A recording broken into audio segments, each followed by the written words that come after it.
Mi querido estudiante, si un consejo yo te puedo dar, es que no debes preocuparte por lo que digan y piensen los demás.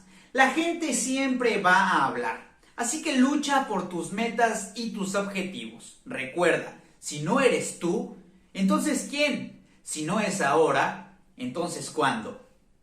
Bienvenidos mis queridos estudiantes, tarde pero seguro, aquí estamos. Yo soy el profesor Arturo Cicchini y estoy aquí porque te voy a ayudar a hacer tu tarea en la asignatura de Historia para segundo de secundaria. El día de hoy vamos a contestar el reto que te dejaron en el programa Aprende en Casa 3 Televisión Educativa y vamos a hablar del tema que nos concierne y que lleva por título Las Reformas Borbónicas. Si tú eres nuevo por aquí, te comento. En este canal contestamos los retos de Aprende en Casa 3, en Historia para segundo de secundaria. Así que si quieres aprender de esta materia de una manera diferente y al mismo tiempo entregar la tarea, en este momento suscríbete a mi canal, regálame un poderoso like y enciende la campanita de notificaciones.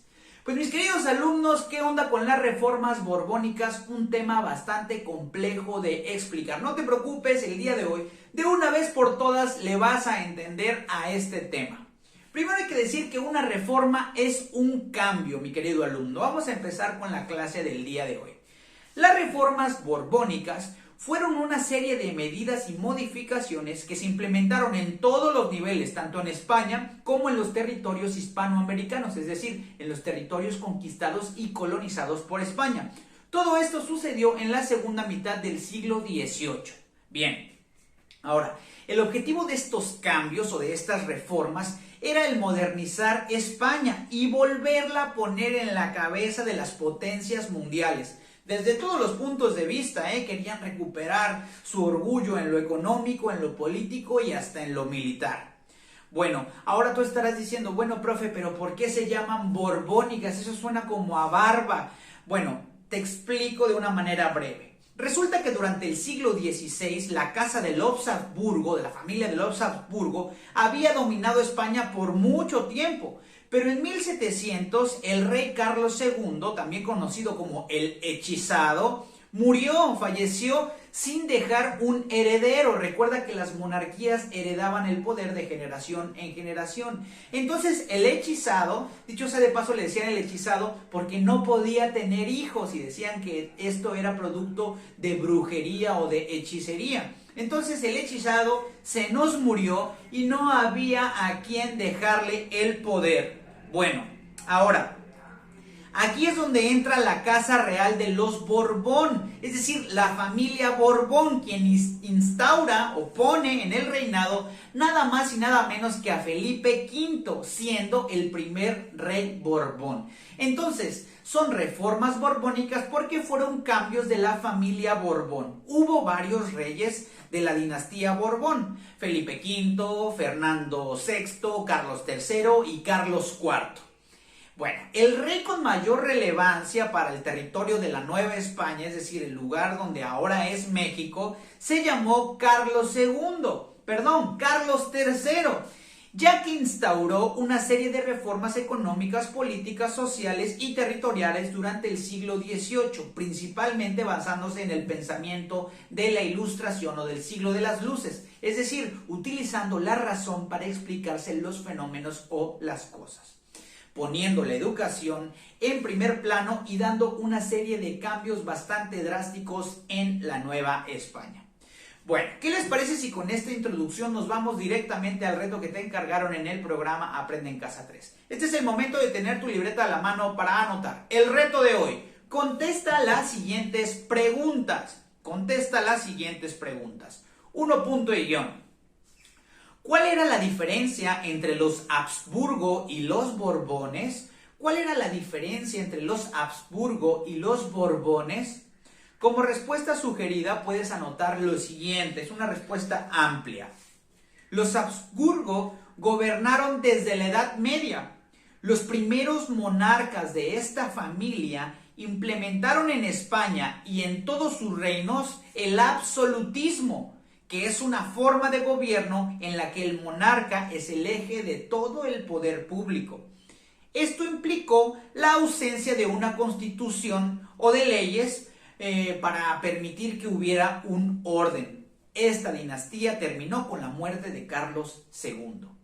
Por su lado, anota por favor, los Borbón iniciaron su llegada con Felipe V. Por su lado, los Borbón iniciaron su llegada con Felipe V.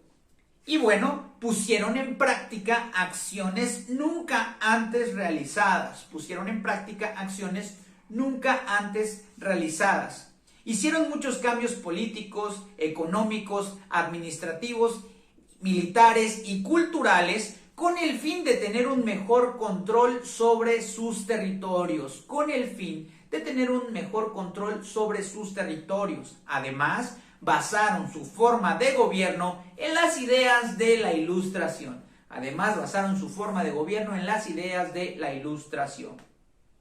Pregunta número 2, favor de anotar. ¿Cómo fue que las reformas borbónicas se aplicaron en la Nueva España? Repito, pregunta número 2. ¿Cómo fue que las reformas borbónicas se aplicaron en la Nueva España? Respuesta sugerida. Se aplicaron por la influencia de la dinastía Borbón. O sea, de Felipe V y Carlos III principalmente.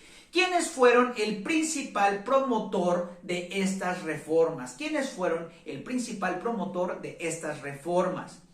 Anota por favor ahí mismo, aplicaron cambios políticos, económicos y administrativos que buscaban tener un mejor control sobre las colonias conquistadas.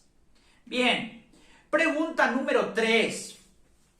¿De qué otras maneras impactaron las reformas borbónicas en la Nueva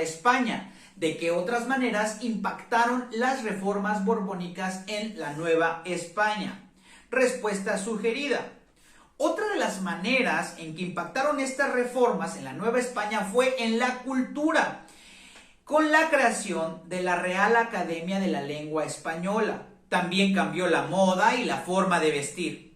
Otro impacto fue la división política y territorial, pues se crearon las tendencias y la figura del intendente, quienes eran encargados de gobernar y administrar el territorio de la Nueva España. Muy bien. De todas maneras, voy a tratar de dejar estas respuestas sugeridas en la descripción del video y también en el primer comentario. Dale like si te ayuda a hacer tu tarea. Por último y para terminar, te piden en Aprende en Casa. Realiza la siguiente actividad. Elabora 2 cuadros. Uno de las reformas político-administrativas y otro de las reformas económicas. Entonces vas a dividir tu libreta, vas a hacer una especie de tabla. Del lado izquierdo le vas a poner reformas político-administrativas. Del lado derecho de tu tabla le vas a poner reformas económicas. ¿Sale? Entonces, primero te voy a decir los 5 puntos de las reformas político-administrativas. Vaya tarea que te dejaron esta vez. Pero bueno, aquí estamos. Entonces, reformas político-administrativas del lado izquierdo de tu tabla. 1. Creación de intendencias por el visitador José de Gálvez, por órdenes de Carlos III, que reemplazaron los corregimientos. Bueno, esta fue una forma de dividir el territorio, mi querido alumno. Lo voy a dejar en la descripción del video para que sea más fácil para ti. 2. Fortalecer el área militar con la finalidad de lograr mayor protección contra los ataques de los enemigos. Fortalecieron el área militar con la finalidad de lograr una mayor protección para los ataques de los enemigos. 3. Pusieron fin al exceso de actos de corrupción en los gobiernos durante la colonia. 4. Restricciones al poder excesivo ejercido por la Iglesia.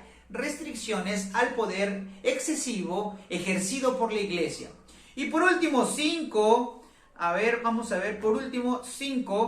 También hubo un cambio sustantivo, pues implementaron nuevas políticas de educación.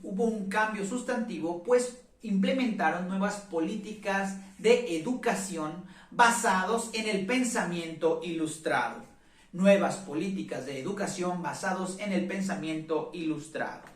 Bien, del lado derecho de tu tabla, en las reformas económicas, favor de anotar. 1. Establecimiento de libre comercio. Repito, 1. Establecimiento de libre comercio. 2. creación de aduanas terrestres. 2, creación de aduanas terrestres. 3, creación de nuevos impuestos. 3, creación de nuevos impuestos, así como incremento de los impuestos ya existentes. Así como incremento de los impuestos ya existentes. 4, perdió poder el Consulado de Comercio de la Ciudad de México. 4, perdió poder el Consulado de la Ciudad de México. Y 5, acabaron los monopolios comerciales. 5, acabaron los monopolios comerciales. Bueno, con esta difícil y compleja información ya podrás entregar la tarea que te pidieron como reto en esta sesión. Si la información del video fue de ayuda para ti, regálame un like y enciende la campanita de notificaciones y suscríbete a mi canal. Esto es todo por la clase del día de hoy. Yo soy el profesor Arturo Chiquini y te deseo que, como siempre, conserves ese traje del buen humor y el perfume de una sonrisa. Que vivas, pero que también dejes vivir. Nos vemos la próxima.